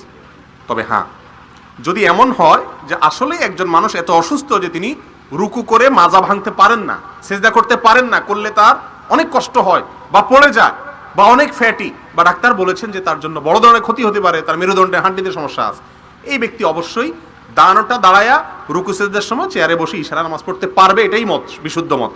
তবে এটাকে সামান্য একটু কোমর ব্যথা হলেই, একটু শরীরটা খারাপ লাগলে চেয়ারে বসে নামাজ শুরু করে দেওয়া ঠিক না। আপনি কার সামনে দাঁড়িয়ে নামাজ পড়ছেন? আহকামুল হাকিমের সামনে বাকাওয়াতি করতেছেন? এটা চিন্তা করা উচিত। হ্যাঁ, ওজর থাকলে অবশ্যই তার জন্য জায়েজ আছে। এখানে অনেকে আবার একটা প্রশ্ন তোলে যে রাসূল আকরাম সাল্লাল্লাহু আলাইহি সাল্লামের যুগে তো চেয়ার ছিল, তো কই কোন সাহাবী বা তেনা তো কেউ চেয়ারে বসে নামাজ পড়েন নাই, এরকম কোনো প্রমাণ পাওয়া যায় না। এটার উত্তর হলো, রাসূল আকরাম সাল্লাল্লাহু আলাইহি সাল্লামের যুগে এত চেয়ার ছিল, এটা কোথায় পাইছেন আপনি? আরে মিম্বর, যেটার উপর দাঁড়ায় উনি খুতবা দিবেন, সেই মিম্বরটাই ছিল না, চেয়ার তো পরের কথা। খেজুরের গাছে হেলান দিয়ে উনি খুতবা দিয়েছেন না, পরে না একটা মিম্বরের এই ব্যবস্থা হয়েছে। অতএব তখন এত অহরহ ব্যবস্থা ছিল না। সালাতে সন্তান অসুস্থ থাকলে কোনো মানত করা যাবে কিনা, এবং করলে তা যদি জানের বদলে জান দেওয়া হয় তাহলে তা করা যাবে কিনা? সন্তান অসুস্থ থাকলে মানত করা যাবে, যে কোনো বিপদে মানত করা গুনাহের কাজ না। তবে মানত না করে এমনি আল্লাহর রাস্তায় দিয়ে দেওয়া উচিত। আপনার ছেলেটা অসুখ হয়েছে, আপনি বললেন আল্লাহ আমার ছেলেটাকে আগে ভালো করো, তুমি ভালো করলে আমি একটা ছাগল কুরবানি করে দেবো, বা একটা গরিব দুঃখীকে একটা ছাগল দিয়ে দিব, জবাই করে মানুষের গোশত খাওয়াই দেবো, এই মান্নত জায়েজ। কিন্তু রাসূল আকরাম সাল্লাল্লাহু আলাইহি সাল্লাম বলেছেন ইন্নামা ইউস্তাখরাজু মিনাল বাখিল। আরে ভাই, মান্নত হলো কৃপণের সম্পদ বাহির করার একটা পলিসি। ও আল্লাহকে এমনি দান করতে রাজি না, ও বলে আল্লাহ আগে আমার পোলাটা সুস্থ করো, তারপর আমি তোমার দিব, তোমার খুশি করার জন্য। এটা হলো বখিলের আল্লাহকে শর্ত দিয়ে দান করে। এটা ঠিক, এটা ভালো কাজ না, জায়েজ কিন্তু ভালো কাজ না। ভালো কাজ হলো আল্লাহ আমি দান করলাম, তুমি আমার বাচ্চার বিপদ দূর করে দাও, আগে দান করে তারপর দোয়া করো, এটা হলো উত্তম। তবে মান্নত করলে সেটা কি হবে না? হারাম হবে না। তবে মান্নত যদি হয় কোনো মাজারে, কোনো কবরে, কোনো হারাম মান্নত, তাহলে সে মান্নত পুরা করা ইসলামে জায়েজ নাই, বরং এটা শিরিক। স্বামী স্ত্রী তালাক হয়ে গেলে তারা পুনরায় বিয়ে করতে চাইলে তার সহি নিয়ম কি, আর কয়বার বিয়ে করা যাবে? এটা ভেরি করবে যে তালাকটা কিভাবে হচ্ছে, সেটার উপরে ভিত্তি করে। ধরেন কথার কথা, তালাকটা যদি একবার হয়, ফার্স্ট টাইম তালাক হয়, তাহলে তো দ্বিতীয় দফা নির্দিষ্ট টাইমের ভিতরে বিবাহই লাগবে না, শুধু মুখে প্রত্যাহার করে নিলেই ফেরত নিতে পারবে। দ্বিতীয় দফায় যদি আবার তালাক দেয় কখনো, তাহলেও আবার ওই নির্দিষ্ট মেয়াদের ইদ্যত পালন হওয়ার আগে, 3 মাস যাওয়ার আগেই ফেরত নিতে পারবে। 3 নম্বর বার যদি তালাক দিয়ে দেয়, তাহলে আর ফেরত নেওয়ার কোনো সুযোগ নাই, আর ফেরত নিতে পারে, এমনকি নতুন করে বিয়ে করলেও হবে না। 3 নম্বর তালাক হয়ে গেলে নতুন করে বিয়ে করলেও আর নেওয়া যাবে। ভাইরা আমার, তালাক নিয়ে ওয়াজ হওয়া দরকার, ঘন্টাকে ঘন্টা তালাকের ওয়াজ হওয়া দরকার। বিয়ের ওয়াজ বাদ দিয়ে আগে তালাকের ওয়াজ করা দরকার। যুবকরা বিয়ে করার আগে তালাকের মাসালা আগে ভালো করে জেনে নেবেন, কারণ আন্দাজে তালাক তুলাক মাইরা এরপর আইসা বলবেন শেখ হুজুর ভাই তালাক দিয়ে আসছি, মায়ের ছাড়া তখন আর কোনো উপায় থাকবে না। কারণ ছুরি ঢুকাই দিয়ে এরপরে বলবেন, জিব্বা কামড়াবেন, সরি আমি রাগের মাথা বলে ফেলছি। আবার অনেক জায়গায় দেখবেন লেখা থাকে অনেক সাইনবোর্ডে যে রাগের মাথায় তালাক দিলে তালাক হয় না। আচ্ছা, তালাক কেউ মহব্বত করতে করতে দেয়? আপনাদের এলাকায় প্রেম প্রীত করতে করতে তালাক দেয় কেউ বলে? আরে ভাই, তালাক দেয়ই তো রাগের মাথা। তো রাগের মাথা তালাক না হলে দুনিয়াতে আর কোনো তালাকই কি হবে না। খবরদার, তালাক একটার বেশি দেওয়া উচিত না, জায়েজ নাই, গুনাহ। তালাক একটা দিতে হয়, একাধিক না। এরপরে সুযোগ দিতে হয়, তাহলে সেই তালাক দেওয়ার পরে ফেরত নেওয়ার সুযোগ থাকে। আমাদেরকে শয়তান এমন মূর্খতার ভিতরে ডুবাই রাখছে, বউর উপরে রাগ উঠলে একসাথে 3,000 3 লাখ তালাক, বউরে তালাক, বউর 14 গোষ্ঠী সহ তালাক দেয়। এগুলা ধরে হাড্ডি গুড়া গুড়া করে দেওয়া উচিত। এগুলো অন্যায়, এগুলো হারাম কাজ। তালাক একটা দিতে হয়, তাও ঠান্ডা মাথায়। তালাক আসলো আর হুট করে দিয়ে দিলাম তা না, চিন্তা ভাবনা করতে হয়, পরামর্শ করতে হয়, আলেমদের কাছে যেতে হয় যে আমি আসলে স্ত্রীকে রাখতে চাচ্ছি না বা রাখতে পারতেছি না বা আমাদের বনিবনা হচ্ছে না। আল্লাহ রাব্বুল আলামিন এর কাছে সবচেয়ে অপছন্দনীয় কাজ তালাক, জানেন আপনারা? সবচেয়ে অপছন্দনীয়। যেই পুরুষ কথায় কথায় বউরে তালাকের কথা বলে, এমনকি যে মহিলা কথায় কথায় স্বামীকে বলে আমার ছেড়ে দাও, বাবার বাড়ি চলে যাবো, এদের উভয় আল্লাহ লানত-প্রাপ্ত। আল্লাহ তাদেরকে সন্তুষ্ট না। সহিহ মুসলিমের একটা হাদিস শুনেন, এক ইবলিসের যে নেতা, সে পানির উপরে, সমুদ্রের উপরে তার সিংহাসন বসা এবং প্রতিদিন ইবলিসের ছাপনা সব ছেড়ে দেয়, যা গোটা নাটোর জেলার ঘরে ঘরে যা আকাম কুকাম করে আয়। সারাদিন ঘুরা ঘুরা আকাম কুকাম করে সন্ধ্যা যখন ফিরে আসে, দলনেতা জিজ্ঞাসা কি কাম করে আইসোস? একজন এসে বলে, নেতাজি অমুকরে ফুসলে ফাসলে একটা দোকানতে চুরি করাইছি, আরেকজনকে ফুসলে ফাসলে মানুষ খুন করাইছি, আরেকটারে বিড়ি ধরাইছি আজকে, আরেকটারে একটা অবৈধ প্রেম প্রীতি লাগাই দিছি। শয়তান বলে যে কোনো রকম আর কি, এমন আহামরি কিছু করো নাই। হঠাৎ করে যখন একটা এসে বলে যে স্বামী স্ত্রীর মধ্যে ঝগড়া লাগাইয়া তালাক দেওয়াই দিছি, তখন ইবলিস বলে হ্যাঁ এই একটা কাজের কাজ করছো। তাহলে বোঝা গেল যে স্বামী স্ত্রীর মধ্যে বিচ্ছেদ এটা অত্যন্ত জঘন্য একটা কাজ, একান্ত প্রয়োজন না হলে তালাক দেওয়া উচিত না। আল্লাহ আমাদেরকে বুঝার তৌফিক দান করুন। ধৈর্যশীল হবেন, যেমনে সামনে তালাক মুখ দিয়ে বাইর করবেন না। বাইর করলে কিন্তু তিনটা জিনিস মুখ দিয়ে বাইর করলে কিন্তু হয়ে যায়, আপনি পরে কান্দাকাটি করে লাভ হবে না। যেন সাবধান, তালাক উচ্চারণ করার আগে বহুতবার ভাববেন। সিজদায় কি কি দোয়া করা যায়? সিজদা এমন একটা জায়গা যে আল্লাহর সবচেয়ে কাছে যাওয়া যায়। ভাইরে, আপনি যদি চান আপনার মালিকের একেবারে কাছে যাবেন, মালিকের সবচেয়ে কাছে যাওয়ার একমাত্র উপায় হলো কি? সিজদা। সহিহ মুসলিমের হাদিস, রাসূল করিম সাল্লাল্লাহু আলাইহি ওয়াসাল্লাম বলেছেন, আকরাবু মা ইয়াকুনুল আবদু মির রাব্বিহি ওয়া হুয়া সাজিদ। বান্দা আল্লাহর সবচেয়ে কাছে যেতে পারে যখন সিজদায় চলে যায়। আপনি যদি আল্লাহর একেবারে কাছাকাছি যে কথা বলতে চান, তো সিজদায় লুটিয়ে পড়েন। সিজদায় লুটিয়ে পড়লে আসমানের পথটা অনেক শর্ট। কথা কি বুঝাতে পারছি? নবী আলাইহিস সালাম বলেছেন, ফাকসিরু ফীহি মিনাদ দুআ। এজন্য সিজদায় গিয়ে আল্লাহর কাছে বেশি বেশি দোয়া করবা। আল্লাহ আমাদের তৌফিক দান করুন। যে কোনো দোয়া সিজদাতে আল্লাহর কাছে পেশ করতে পারেন। তবে ফরজ সালাতে কেমন দোয়া করবেন, নফল সালাতে আলাদা আলাদা বিভাগ আছে। সাধারণ সিজদাতে, নফল সালাতে অথবা এমনি শুধু সিজদা আল্লাহু আকবার বলে একটা সিজদা দিয়ে আল্লাহর কাছে কান্নাকাটি করে যে কোনো দোয়া আপনি চাইতে পারেন, কোনো অসুবিধা নাই। যে ব্যক্তি মারা যায়, তার কবরের পাশে তার রক্তের সম্পর্কের আত্মীয় গেলে সে কবর থেকে বুঝতে পারে কিনা? না। আল্লাহ বলেছেন, ওমা আনতা বিমুসমিইম মান ফিল কবর।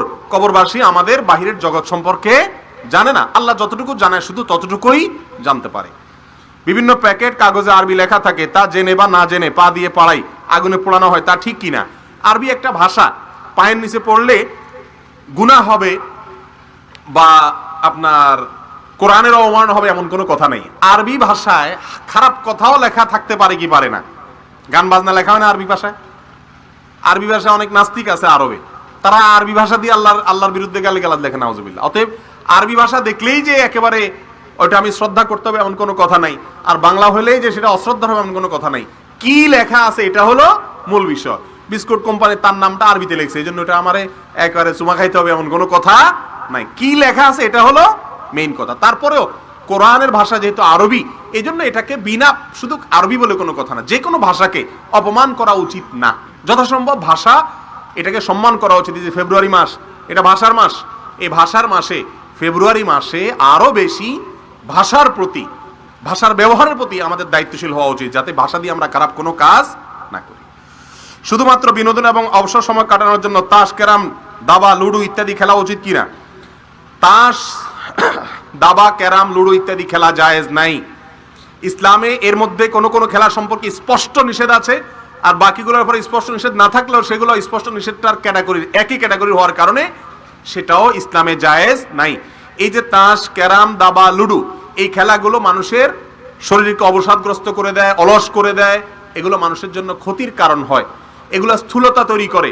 শারীরিক কসরত যদি হয়, ফুটবল খেলেন, ক্রিকেট খেলেন, দৌড়াদৌড়ি খেলেন, আপনার ওই কি বলে এক্সারসাইজ যে হয়, ফিজিক্যাল এক্সারসাইজ হয়, এরকম যে কোনো খেলা খেলেন, সেটা জায়েজ আছে যদি সেখানে পারস্পরিক লেনদেন না করেন, সতর ঢাকা করেন, নেশা না হয়। ওগুলো বরং ভালো, ওগুলোতে মানুষের শরীরে স্ফূর্তি আসে, কর্মস্পৃহা বাড়ায়, ওগুলো ঠিক আছে। আজকাল তো শয়তান আমাদেরকে এখন মোবাইলে গেম ঢুকছে, বসে বসে সব ইটিস সারাদিন গেম খেলে, বাইরে খেলার সময় নেই, পোলাপান সব মোটা হয়ে যাচ্ছে, চোখ শেষ হয়ে যাচ্ছে। এর অন্যতম কারণ হলো ফিজিক্যাল এক্সারসাইজ নাই। রাসূল আকরাম সাল্লাল্লাহু আলাইহি ওয়াসাল্লামের মসজিদে নববীতে নিগ্রো সাহাবীরা, ইথিওপিয়ান সাহাবীরা খেলতেন, আমাদের আয়েশা থেকে নিয়ে রাসূল আকরাম সাল্লাল্লাহু আলাইহি ওয়াসাল্লাম খেলা দেখতেন। এখন সেগুলো নাই, এখন সব হলো কি মোবাইল গেম আর কম্পিউটারের গেম। শয়তান আমাদের দুনিয়াও শেষ করছে, আখিরাতও শেষ করছে। শেষ পর্যন্ত ডাক্তার জাহাঙ্গীর কবির কাছে আশ্রয় নেয়। জরুরি কাজের জন্য জোহরের ফরজ সালাতের পরে 2 রাকাত সুন্নাত সালাত ফরজের আগে পড়া যাবে কিনা? না, জোহরের পরে 2 রাকাত সুন্নাত কোনো কারণে আগে পড়ার কোনো সুযোগ নাই। কোনো কারণে বাদ গেলে মাঝে মধ্যে বাদ যেতে পারে, কিন্তু আগে পড়ার সুযোগ নেই। কাদিয়ানি হলেই টাকা পাওয়া যায়। কাদিয়ানিদের এত অর্থ সম্পদের উৎস কি? প্রাণ ও আরএফএল কোম্পানি তাদের হারাম হওয়ার কারণে ওদের সকল পণ্য বর্জন করলে বাতিলের সাথে জিহাদের সওয়াব পাওয়া যাবে কিনা? অবশ্যই আল্লাহর জন্য কাউকে শত্রুতা করলে, আল্লাহর জন্য অপছন্দ করলে, কেউ আল্লাহর দুশমনের সাহায্য করলে, সেই কারণে তাকে যদি আমি অসহযোগিতা করি, বর্জন করি, এটা হলো আল বুগদুলিল্লাহ, আল্লাহর জন্য ঘৃণা করা। এটা আমাদের ইমানের দাবি। এটা করলে অবশ্যই কি পাওয়া যাবে? সওয়াব পাওয়া যাবে, যদি এই উদ্দেশ্যে হয়। এই উদ্দেশ্যে যদি হয় তাহলে সওয়াব পাওয়া যাবে। আর মনে রাখবেন, যত বাতিল আছে এদের পয়সার কোনো অভাব নাই। হিজবুত তাওহীদ, কাদিয়ানি, এরকম যত সম্প্রদায় আছে এদের দেখবেন টাকার কোনো অভাব নেই। এক এক সমাবেশ করে, আপনারা একটা মাহফিল করছেন ভাঙাচুরা, কত কষ্ট করে টাকা পয়সা কালেকশন করে। যে দেশে 99% মানুষ মুসলিম, সে দেশে একটা মাহফিল করতে টাকার টানাটানি হয়। আর এরা সামান্য কয়েক পার্সেন্ট, 1%ও না, তাদের এত টাকা কোত্থেকে আসে? স্পষ্টতই বোঝা যায় এগুলো ইয়াহুদি নাসরাদের পেট্রোনাইজ। তারা এখানে পয়সা ঢালে মুসলমানদের মধ্যে বিভক্তি করার জন্য, মুসলমানদেরকে কাফের বানানোর জন্য এবং চক্রান্ত করার জন্য। আল্লাহ তাআলা আমাদেরকে বুঝার তৌফিক দান করেন। ফেয়ার অ্যান্ড লাভলি স্নোতে অ্যালকোহল বা মদ জাতীয় উপাদান আছে, এটা মুখমণ্ডলে ব্যবহার করে সালাত আদায় হবে কিনা? আমি জানি না কি আছে। যদি হারাম কোনো উপাদান থাকে সেটা কেমন আছে না আছে এটা বিস্তারিত জানতে হবে, তারপরে বিষয়ে কথা বলতে হবে। আমি না জেনে এই বিষয়ে মন্তব্য করলাম না। যে ইমাম বক্তব্য দিলেন ইবাদতের ভিতর বেদাত থাকলে ইবাদত কবুল হয় না, কিন্তু এই ইমাম প্রতিদিন বেদাতে লিপ্ত হচ্ছেন, বক্তব্য অনুসারে আমল সুন্নত মোতাবেক হচ্ছে না, এ ধরনের ইমাম ফাসেক না মুনাফেক, এদের পিছনে নামাজ সহি হবে কিনা? ভাই, আমরা সবাই কম বেশ ছোট মুনাফেক। যত মুসলমান আছি আমরা কেউই ছোট মুনাফিকি থেকে পরিপূর্ণ মুক্ত। আমরা মুখে যা বলি সবাইকে হুবহু তা করি। কোনোদিন সম্ভব পরিপূর্ণভাবে খাঁটি মুসলমান 100 ভাগ হয়ে যাওয়া? আমরা চাইলেও পারি না। অতএব ইমামের পিছনে লাগে না করে নিজের পিছে লাগেন, নিজের পিছে লাগেন, নিজের চরকায় তেল দেন। আপনি বলেন আখিরাতে বিশ্বাস করেন, আপনি 2 নম্বরই করেন কেন? তাহলে কথা কাজে অমিল হলো কি হলো না? শুধু ইমাম সাহেবের পিছনে লাগছেন, আপনি আমি, আমাদের মধ্যে নাই এগুলা। এটা একটা দোষ, সোজা কথা। ওই যে বললাম না, প্রশ্ন মানেই হলো একজনের ঘোষানি, নিজের ঘোষাই নাই যে আমি বিশ্বাসের সাথে আমার কাজের মিলে আছে কিনা, এটার খবর নেই। ইমাম সাহেবের পিছনে ফতোয়া তালাশ করো। আল্লাহ আমাদেরকে হেদায়েত দান করুন। ওয়াজ মাহফিলে বক্তা কন্ট্রাক্ট করে যে টাকাটা নেয়, এটা নেওয়া জায়েজ আছে কিনা? বহু জায়গায় বলছি এটার উত্তর। ভাইরা আমার, যেই টাজে টাকা নেওয়া জায়েজ সেটাতে চুক্তি করাও বরং জায়েজ। বরং চুক্তি না করলে যদি পরে গন্ডগোল হয়, তার চাইতে আগে ভেজাল ভালো, চুক্তি করাটাই ভালো। এটা হলো মাসআলা বললাম। এবার আসেন আদর্শের কথা বলি।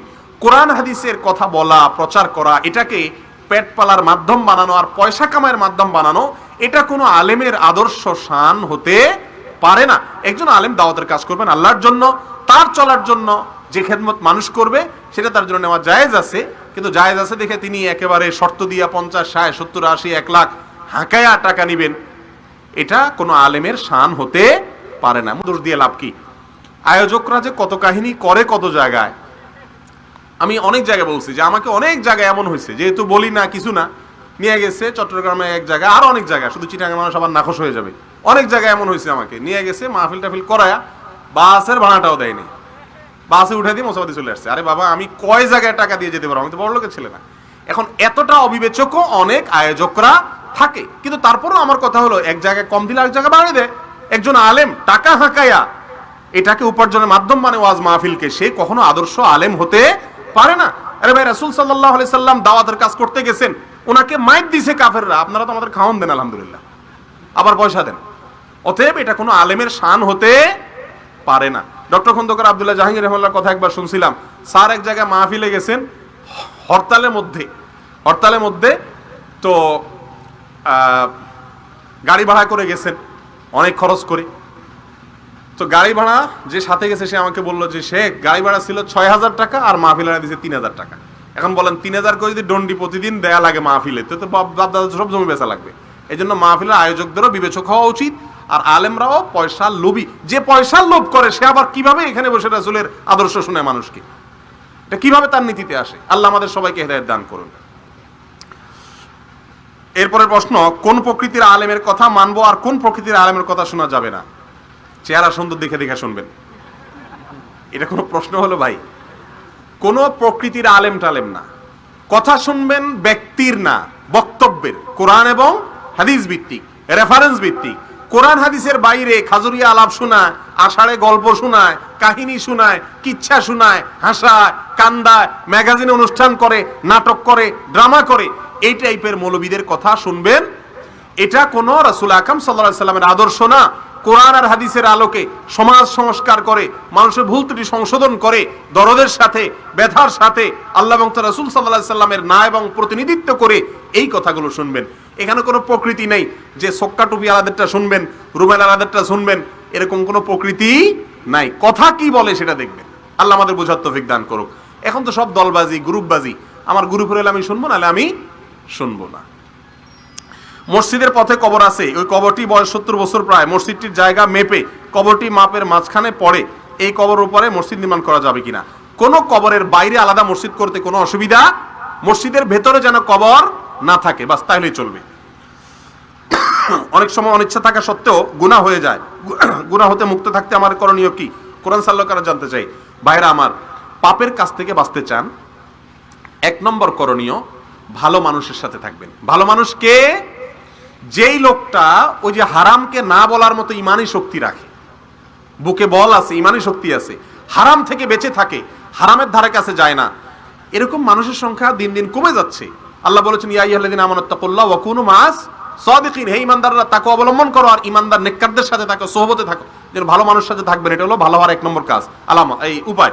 নাম্বার 2, খারাপের পরিবেশ থেকে দূরে সরে যেতে হবে। আপনি খারাপের মধ্যে থাকলে চাইলেও আপনি ভালো থাকতে পারবেন না। এজন্য গুনাহের পরিবেশ থেকে আস্তে আস্তে কি করতে হয়? কথার কথা, কেউ ফেসবুকে থাকার কারণে চোখের গুনাহ থেকে তিনি বাঁচতে পারেন না, ইউটিউবে থাকার কারণে চাইলেও ভালো জিনিস দেখতে গিয়ে খারাপ জিনিস দেখা হয়ে যায় তার, তাহলে তার জন্য ওই অ্যাপই রাখা যায় না, সে ডিলিট করে ফেলবে যদি নিজেকে কন্ট্রোল করতে না পারে। কারণ হারামের পরিবেশ থেকে কি করতে হয়? সরে যেতে হয়। নাম্বার 3, আল্লাহর কাছে দোয়া করবেন, আল্লাহর কাছে তাকওয়ার দোয়া করবেন। আল্লাহ যেন আমাদের সবাইকে দান করেন মুত্তাকি হওয়ার তৌফিক। ছেলে থাকে দুবাই, ছেলে মেয়েকে মোবাইলের মাধ্যমে বিবাহ দেওয়া যাবে কিনা? বিবাহ পড়ে বাড়িতে এসে পুনরায় কালেমা পড়তে হবে কিনা?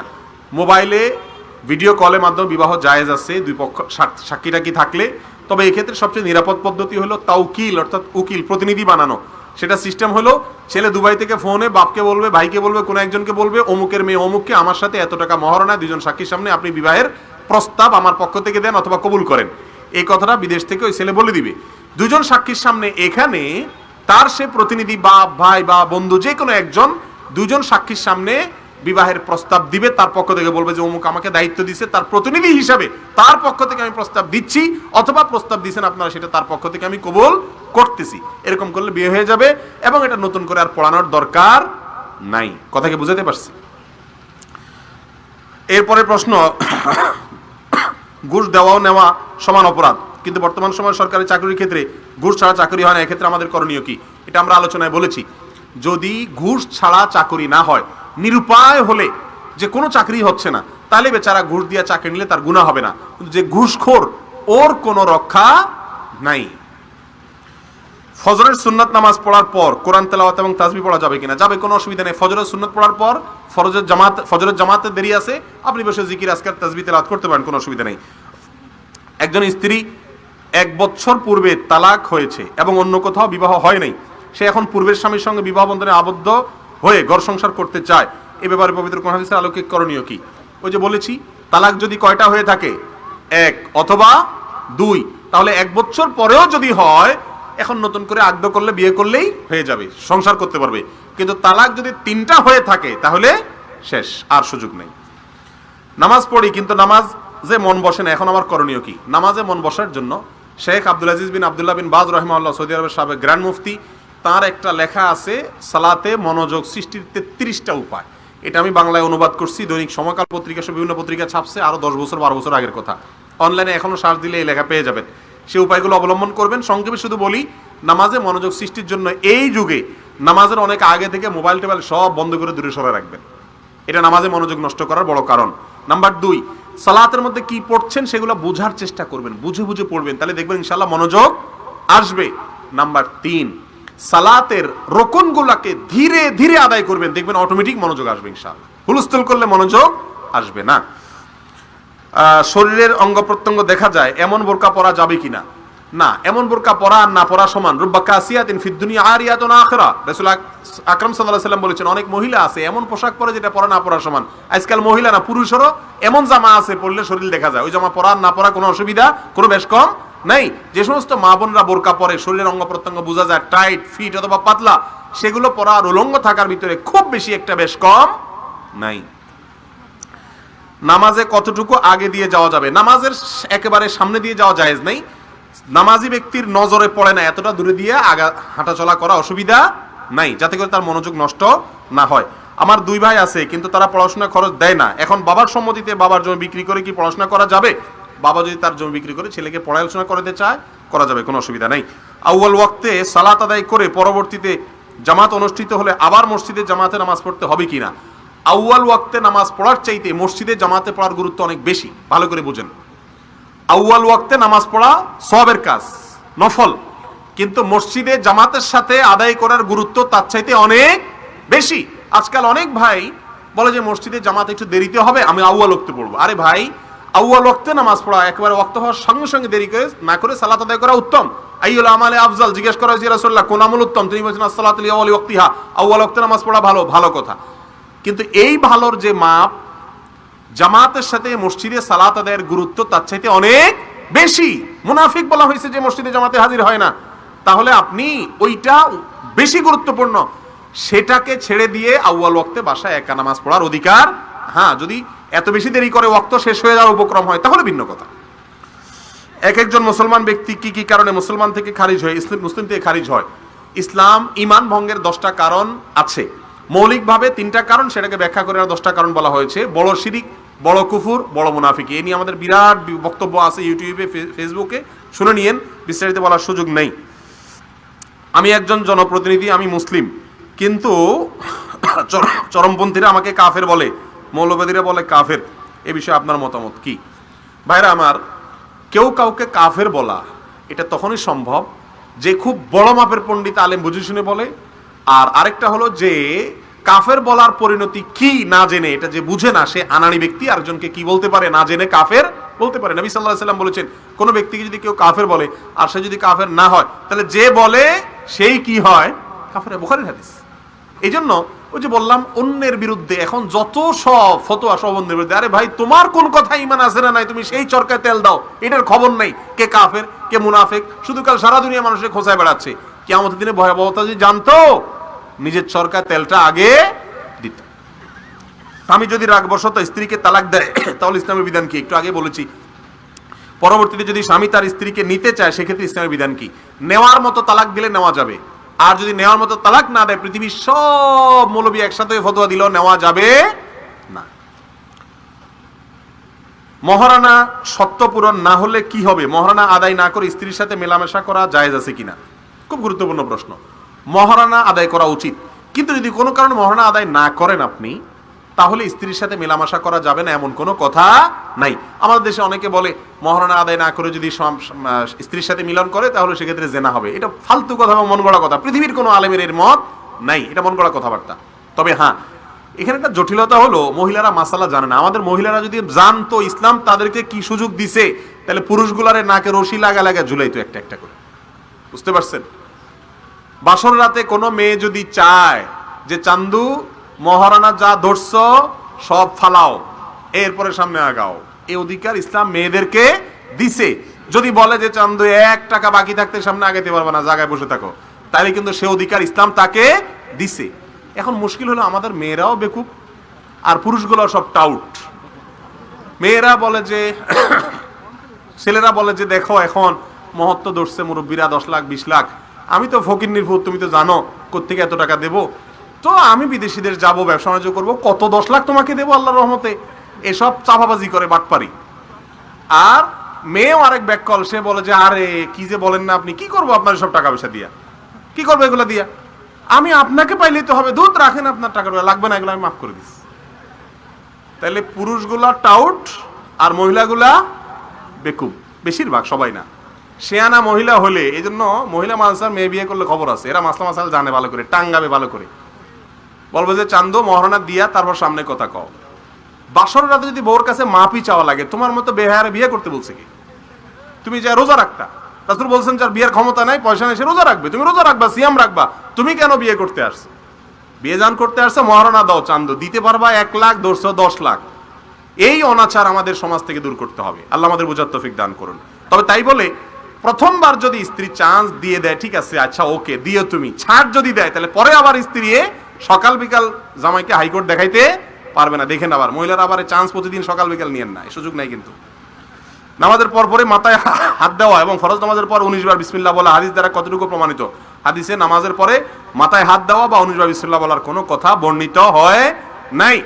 এটাকে রুকিয়া বা ঝাড়ফুঁক হিসাবে, চোখের বা মাথার রোগের চিকিৎসা হিসাবে এ দোয়া পড়ে এতবার পড়লে ফু দিবে, এটা রুকিয়া বা ঝাড়ফুঁক হিসাবে হতে পারে, যদি রুকিয়া হিসাবে হয় আর কি, আমি জানি না কিভাবে হয়। তবে মাথায় হাত দিয়ে রাখা, এটা এতবার পড়া সালাতের পরে, 5 ওয়াক্ত ফরজ সালাতের পরে, এরকম কোনো কথা কোরআন হাদিসে কোথাও নাই। পড়বেন আস্তাগফিরুল্লাহ, আল্লাহুম্মা আনতাস সালাম ওয়া আনতাস সালাম, এগুলো যেগুলো হাদিসে আছে। ইসলামী দৃষ্টিকোণে কোনো ছোঁয়াচে রোগ আছে কিনা, ইসলামের ছোঁয়াচে রোগ আছে কিনা, এটা দুইটা ব্যাখ্যা আছে। বিশুদ্ধতম মত হলো ছোঁয়াচে রোগ আছে, তবে কোন রোগ নিজে থেকে অটোমেটিক ছোঁয়াচে হয় না। ইসলাম বলে আল্লাহর হুকুম না হলে কোন রোগ একজন থেকে আরেকজন শরীরে যেতে পারে না, এবং আল্লাহ রাব্বুল আলামিন চাইলে একটা রোগ একজন থেকে আরেকজনের মধ্যে যাইতে পারে, আবার কোন লোক ছাড়া এমনিও আসতে পারে। এই যে কোভিড-19 এর সময়, করোনা ভাইরাসের সময় এমনও হয়েছে একটা লোক কোথাও বের হয় নাই, তার করোনা হয়ে গেছে, আবার আরেকজন করোনার রোগীর সাথে মাখামাখি ঢলাঢলি করছে, এর হয় নাই। হয়েছে না হয় নাই? মুসলমান মনে করবে সব কিছু আল্লাহর হুকুমে, আল্লাহর ফয়সালায় হয়ে থাকে, লাভ ক্ষতি আল্লাহর হুকুমে বা আল্লাহর ফয়সালার বাইরে, সিদ্ধান্তের বাইরে, আল্লাহর অনুমতি ছাড়া কিছুই হয় না। কিন্তু ছোঁয়াচে বলতে কিচ্ছু নাই, এভাবে স্থূল অর্থে বলা ঠিক না। রাসূল আকরাম সাল্লাল্লাহু আলাইহি সাল্লামের কাছে এক লোক মুসাফা করতে আসছে, তার এমনটা রোগ ছিল, তখনকার মানুষ মনে করতো এটা একজন থেকে আরেকজনের ভিতরে আল্লাহর অনুমতি সাপেক্ষে যায়। তখন নবী সাল্লাল্লাহু আলাইহি সাল্লাম তাকে অব্যাহতি দিয়েছেন যে তুমি দূরে থাকো, লাগবে না। এরকম আরো বহু হাদিস আছে। ফিরলা মিনাল মাইজুর ফিরারাকুল আসাদ, সমস্ত হাদিসগুলোকে সামনে রেখে সমন্বয় করে থাকেন উভয় শ্রেণীর উলামা একরাম। এটা নিয়ে কামড়াকামড়ি করা বা কোনো একটাকে নিয়ে খুব লাফালাফি করার সুযোগ নাই। সুন্নতি বিয়ের সঠিক নিয়ম কি? বিয়ে সম্পর্কে আমাদের একটা বক্তব্য আছে প্রায় ঘন্টাখানিকের, ইউটিউবে পুরাটা শুনে নেবেন। সুন্নতি বিয়ে, বিয়ে তো একটা বিশাল বড় মজলিস, এটা বলতে গেলে তো সারা রাত লেগে যাবে। ডক্টর খন্দকার আব্দুল্লাহ জাহাঙ্গীর রাহিমাহুল্লাহর মতে বাংলাদেশে হানাফি মাযহাবের নামে জালিয়াতি চলছে। তাহলে প্রকৃত হানাফি মাযহাব কোনটা? ভাই আমি যদি বলি ইসলামের নামে জালিয়াতি চলছে, তাহলে সে কথাটা কি ভুল হবে? আপনি হানাফি মাযহাব বলতেছেন, আমি বলি যে বাংলাদেশে ইসলামের নামেও বহু লোক জালিয়াতি করতেছে না, কি বলেন? তো জালিয়াতি যে যেখানে চান্স পায় সে সেখানে জালিয়াতি করে, নাম একটা দিয়া জালিয়াতি করলো। আমরা তো অরিজিনালটা নিব, দলিল ভিত্তিকটা নিব, কোরআন হাদিস নির্ভরটা নিব, এর বাইরে কোথাও নেব না, জালিয়াতি নেব না, এটা হলো আমাদের কাজ। কিন্তু ওই যে বললাম অমুকে জালিয়াতি করে, তার মানে আমি দুধের দোয়া, তাই না? আরে ভাই আপনি নিজে কত জালিয়াতি করতেছেন, বলতেছেন আমি আল্লাহকে বিশ্বাস করি, আবার 2 নম্বরই করতেছেন, মিথ্যা কথা বলতেছেন, তাহলে এইটা এক ধরনের জালিয়াতি হলো না? এরকম হাজারো কিটিমের জালিয়াতি আছে। নিজের চরকা তেল দিবে না, শুধু খোঁচাবে। ইমাম সাহেব নামাজ পড়ানোর সময় তাড়াহুড়ো করে, বিশেষ করে আসর ও জোহরের সময় অনেক বেশি, এ ব্যাপারে সুন্নত পদ্ধতি কি জানতে চাই। ইমাম সাহেব তাড়াহুড়া করা তো উচিত না, কারোর জন্য তাড়াহুড়া করা উচিত না। তবে ইমাম সাহেব যদি এত তাড়াহুড়া করে যে ফরজে যতটুকু দেরি করা দরকার ততটুকুও না করে, তাহলে সেই ইমামের নামাজই কি হবে না। কিন্তু এত তাড়াহুড়া খুব কম ইমাম সাহেবরাই করে, তাদেরকে আস্তে আস্তে পড়তে বলা উচিত। যদি অতিরিক্ত তাড়াহুড়া করে তাহলে তো নামাজই হবে না। কতিপয় শায়খগণ বলেন লা ইলাহা ইল্লাল্লাহ মুহাম্মাদুর রাসূলুল্লাহ নাকি সহিহ হাদিসে নেই এবং এভাবে পাঠ করা নাকি শিরক। দেখুন, লা ইলাহা ইল্লাল্লাহ মুহাম্মাদুর রাসূলুল্লাহকে যদি কেউ শিরক বলে তো এটাকে মূর্খতা ছাড়া আর কিছু বলবো না আমি। শিরক কাকে বলে? শিরক মানে আল্লাহর সঙ্গে অংশীদার সাব্যস্ত করা। লা ইলাহা ইল্লাল্লাহ মুহাম্মাদুর রাসূলুল্লাহ এই অর্থের মধ্যে আল্লাহ ছাড়া সত্যিকারের কোনো মাবুদ নয়, মুহাম্মদ সাল্লাল্লাহু আলাইহি ওয়াসাল্লাম আল্লাহর রাসূল, এখানে আল্লাহর সঙ্গে কি অংশীদার সাব্যস্ত করা হলো? অতএব এটাকে যদি কেউ শিরক বলে এটা মূর্খতা ছাড়া আর কিছু হতে পারে না। অবিবাহিত ইমামের পিছনে নামাজ পড়ার বিধান কি সুন্নাহর আলোকে জানতে চাই। অবিবাহিত ইমামের পিছনে নামাজ পড়ার বিধান কি? অবিবাহিত মুসল্লির নামাজ পড়া জায়েজ আছে? কথা বলেন, অবিবাহিত মুসল্লির নামাজ পড়া জায়েজ আছে? এই প্রশ্ন কেন করেন না? এই প্রশ্ন কেন করেন না যে ভাই অবিবাহিত মুক্তাদির নামাজ হবে কিনা? শুধু সই যে খোঁসানি সব কোথায়? আরে ভাই আপনি মুক্তাদি হয়ে যদি অবিবাহিত হইতে পারেন তাহলে বেটা ইমাম সাহেব বলে দোষটা কোথায়? কোনো অসুবিধা নাই। বর্তমানে অনলাইনের মাধ্যমে আয় একটি অন্যতম মাধ্যম হিসেবে গ্রহণ করেছে এক শ্রেণীর মানুষ।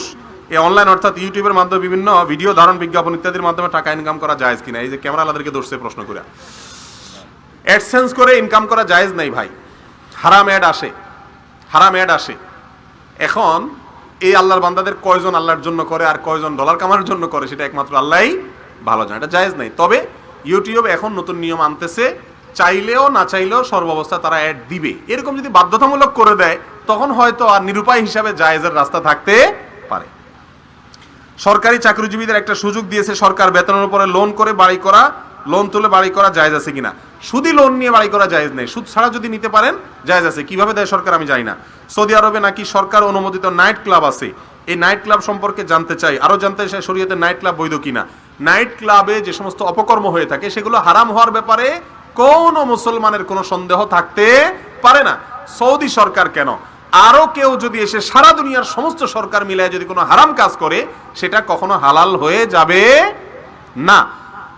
আমাদের কাজ হলো হালালকে হালাল বলা, হারামকে হারাম বলা। হারামটা যদি আমি বলি সেটাও হারাম, আর হালালটা যদি একজন কালাচোরা বলে হালালের কথা তাহলে সেটা অবশ্যই, যদি হালাল হয়ে থাকে সেটা অবশ্যই কি হালাল। কে করেছে এটা দেখার কোনো বিষয় না।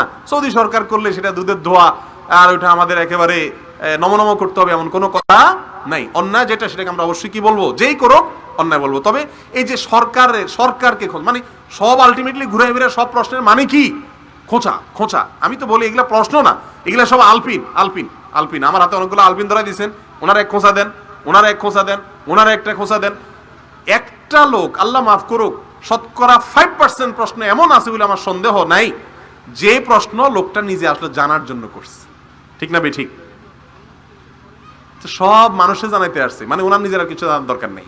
এগুলো সব হলো ধান্দার প্রশ্ন। আল্লাহ আমাদেরকে বোঝার তৌফিক দান করুক আমাদের নিয়ে, তারপর আমরা উত্তর দেই যাতে করে এর মাধ্যমে সত্যটা মানুষ জানতে পারে। আমাদের দেশে কৃত্রিম প্রজননের মাধ্যমে গবাদি পশুর বাচ্চার ব্যবস্থা করা হচ্ছে, এটা জায়েজ কিনা? কোরআন হাদিসের আলোকে জানতে চাই। কিভাবে হয়ে থাকে পদ্ধতি আমার জানা নেই, যদি জানা থাকতো তাহলে সেক্ষেত্রে হয়তো মন্তব্য করতে পারতাম আমি। হাঁটুর সমস্যার কারণে এক টুলে বসে সামনে আরেক টুলে সেজদা দেওয়া যাবে কিনা? এই একটা ভুল কাজ হয় আমাদের দেশে, অনেক মসজিদে হয়, বাসা বাড়িতে হয়। অনেক মুরব্বী মানুষ, অসুস্থ মানুষ না, তিনি হয়তো রুকু সেজদা করতে পারেন না, তো চেয়ারে বসে রুকু করার সময় সামনে একটা টুল রেখে টুলে সেজদা করেন, আছে না? এটা দরকার নাই, এটা বেদরকারি কাজ। কারণ রুকু সেজদা ইশারায় করবেন, কপালটা মাটিতে যদি না লাগাতে পারেন তাহলে আলাদা কোনো টুলে লাগানোর কোনো ফজিলত নাই, এই কসরত করার দরকার নাই। ইশারা করে মাথা ঝুঁকালেই রুকু হয়ে যাবে, আবার একটু বেশি ঝুঁকাবেন সেজদা হয়ে যাবে। স্বামী স্ত্রী আমাদের 3টি কন্যা সন্তান আছে এবং 5 বিঘা জমি আছে, এক্ষেত্রে 3 কন্যাকে 1 বিঘা করে জমি দিতে চাই, দিতে পারবো কিনা? মিরাসের বিষয়টা অনেক জটিল। কোরআন হাদিসের বাইরে সন্তানদের মধ্যে সম্পদ বন্টন করা জায়েজ নাই, হারাম। অনেক নামাজি, কালামি, হজ এবং উমরা আদায়কারী চাচারা, মুরব্বীরা পর্যন্ত সন্তানদের বন্টনের ক্ষেত্রে কোরআনের নীতি অবলম্বন করেন না, তারা হারাম কাজ করছেন এবং আল্লাহর কাছে জবাবদিহি করবেন। প্রশ্ন যিনি জানতে চেয়েছেন, 5 বিঘা জমি আছে, সন্তান আছে 3 জন, কন্যা সন্তান। যদি কোনো ছেলে সন্তান না থাকে তো আল্লাহ রাব্বুল আলামিন বলেছেন ফাইন কুন্না নিসা ফাওকা ইসনাতাইন ফালাহুন্না সুলুসা মা তারাক। কোন ব্যক্তি মারা গেলে তার যদি 2-এর বেশি সন্তান থাকে, কন্যা সন্তান, যেমন 3, 4, 5, তাহলে সেক্ষেত্রে তার পুরা সম্পত্তি 2/3 তাদেরকে দিবে। কতটুকু দিবে? 2/3। তো 5-এর 2/3 কত হবে? 3-এর বেশি হবে। এটা তাদেরকে সমান হারে ভাগ করে দিবে, বাকিটা তার যারা আছে অন্যরা তাদের মধ্যে বন্টন করা হবে। আমি জানতে চাই জামাতে নামাজ পড়ার সময় কোরআনের সূরাগুলো কি সিরিয়ালি পড়তে হবে নাকি সিরিয়াল ছাড়াও পড়া যাবে? সিরিয়ালি পড়া সুন্নাত, সিরিয়াল ছাড়াও পড়া যাবে, ইচ্ছাকৃত সিরিয়াল ব্রেক করা সুন্নাহ, খেলাফ।